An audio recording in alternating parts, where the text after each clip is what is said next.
Bahkan beberapa bagian tubuhnya seakan dijadikan mainan bagi si pembunuhnya. Mulutnya dirobek dari ujung bibir hingga mendekati telinga.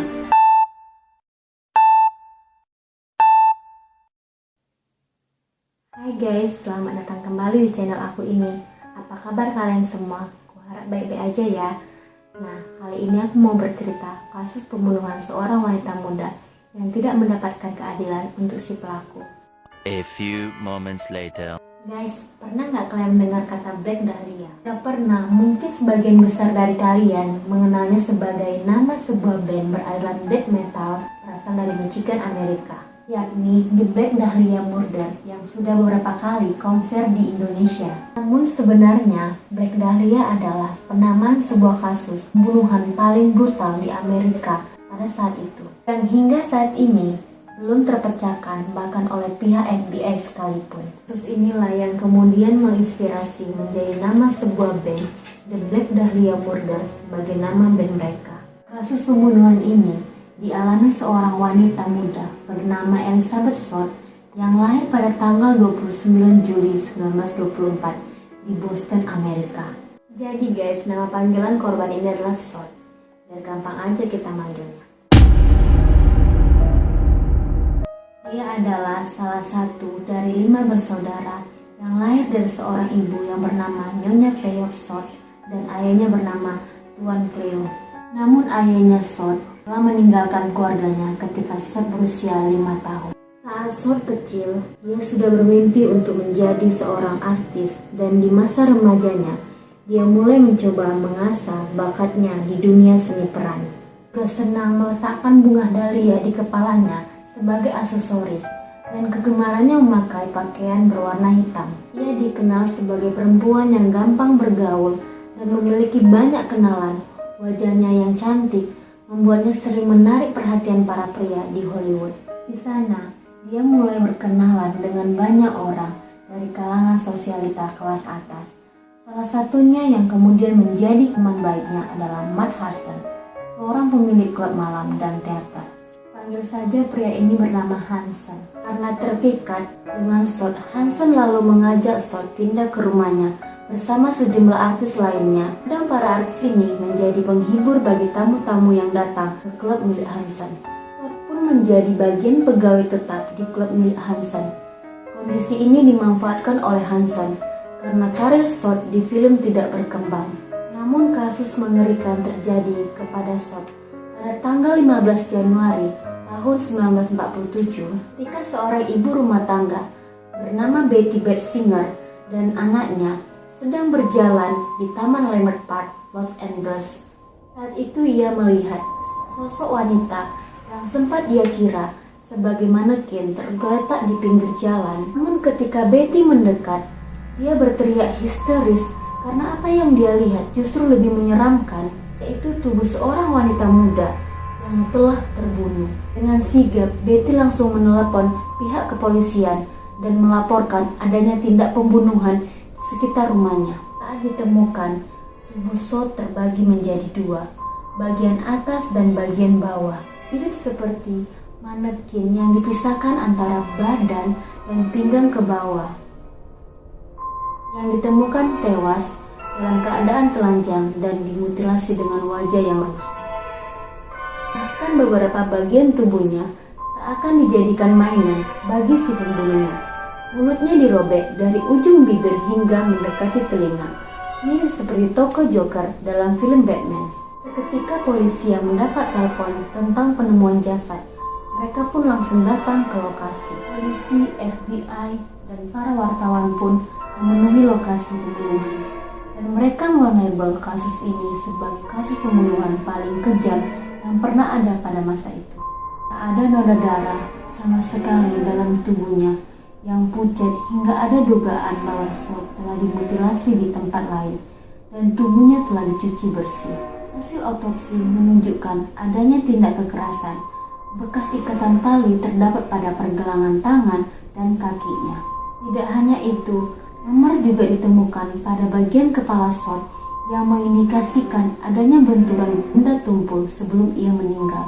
Mutilasi juga diduga dilakukan setelah Short tak bernyawa dan sekitar 10 jam sebelum mayatnya ditemukan. Banyak dugaan bahwa Sot dibunuh karena akan diperkosa. Pihak penyelidik mengatakan bahwa pemotongan tubuh dilakukan dengan sangat rapi, sesuai dengan anatomi manusia. Ini membuat polisi menaruh kecurigaan bahwa pelaku mungkin saja memiliki latar belakang pendidikan medis atau kedokteran. Selang beberapa waktu kemudian, sebuah surat diterima oleh kantor polisi setempat. Surat ini tidak ditulis dengan tangan, tetapi dengan menggunakan huruf-huruf yang disusun dari potongan koran, disebut dengan istilah surat kaleng. Jadi guys, si pelaku tersebut merangkai kata-kata dari potongan koran yang memberitakan tentang Sot, lalu dibuatlah surat yang dikirimkan ke kantor polisi. Jadi semua barang yang berada di dalam amplop tadi mengeluarkan aroma bensin guys, mungkin untuk menghilangkan jejak sidik jari si pelaku. Berbagai cara pun dilakukan oleh pihak kepolisian dan pihak FBI demi mendapatkan bukti baru untuk kasus ini. Namun apa yang mereka lakukan seakan tidak membuahkan hasil. Sekitar 200 orang telah diinterogasi, bahkan sebagian besar dari mereka juga telah melakukan tes kebohongan, namun hasilnya nihil. Berbagai spekulasi pun muncul terkait pembunuhan ini. Salah satunya adalah penolakan ajakan untuk berhubungan intim lantaran Sot sedang hamil. Namun teori tersebut itu salah, karena berdasarkan hasil otopsi, Sot tidak sedang hamil dan belum pernah hamil. Pada tahun 2017, seseorang bernama Pew Mary Atwill dalam bukunya berjudul The Black Dahlia Red Rose menuliskan hal yang mengejutkan banyak orang. Bahkan banyak membuat orang yang mempercayai kebenarannya. Dia mengatakan bahwa pelaku pembunuhan Sot bernama Leslie Duan Dillon, seorang bellboy. Dan juga guys, dia pernah ditahan oleh polisi namun kemudian dibebaskan kembali. Atwill menulis bahwa Departemen Kepolisian Los Angeles dengan sengaja membiarkan pembunuh Sot lolos karena seorang Sersan Finis Brown yang diduga salah satu dari dua penyidik utama kasus itu adalah seorang polisi yang diduga korup. Polisi ini diduga memiliki hubungan dengan Mark Hansen, seorang pemilik klub malam dan teater, tempat Sot bekerja yang diduga bekerja sama dalam pembunuhan ini. Teori ini didapatkan oleh Atwill dari Butch Williams, seorang pensiunan kepolisian Long Beach. Dia mengatakan kepada Atwill bahwa ayahnya yang bernama Richard Williams pernah bergabung dalam tim yang bertugas untuk menyelidiki kasus ini. Bahkan dia menyebut tim kepolisian ini sebagai squad gangster. Tidak hanya itu, Butch mengatakan bahwa para petugas ini memiliki hubungan dengan tersangka Leslie Dillon. Dalam kesaksiannya, Butch mengatakan bahwa dia pernah mendengar sang ayah membahas kasus ini dengan rekannya sesama polisi, bahwa dia yakin Dillon merencanakan pembunuhan dengan dua orang lain, Mark Hansen dan salah satu orang misterius bernama Jeff Connors. Namun guys, untuk membuktikan ini semua, Atwill mengatakan bahwa hal ini tidak mungkin dapat dilakukan. Akan sangat sulit memeriksa dokumen karena pihak kepolisian Los Angeles tidak akan pernah membuka file pembunuhan ini.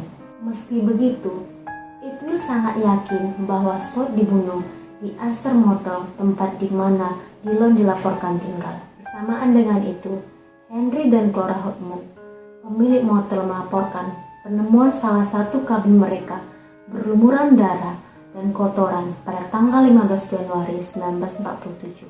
Saat itu, seorang saksi mengatakan melihat seorang wanita berambut gelap mirip dengan Sot dan seorang pria yang mirip dengan Mark Hansen. Kasus ini akhirnya ditutup karena Hansen memiliki hubungan dengan para polisi.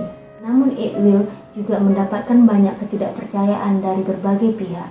Sot yang malang akhirnya dimakamkan di Oakland dan ibunya Nyonya Peyok pindah ke daerah di dekat makamnya. Hal yang miris dari kasus ini, pembunuhan Sot dicatat sebagai salah satu kasus pembunuhan paling brutal dalam sejarah Amerika. Bahkan majalah Time menulisnya sebagai kasus tak terpecahkan yang paling terkenal di dunia. Nah guys, itulah cerita dari kasus pembunuhan paling brutal di masa itu yang sampai sekarang belum terpecahkan. Makasih udah nonton dari awal sampai akhir video ini. Maaf jika ada salah kata dan ucapan. Jika kalian tahu tentang kasus ini, jangan lupa komen di bawah ya. Bye-bye.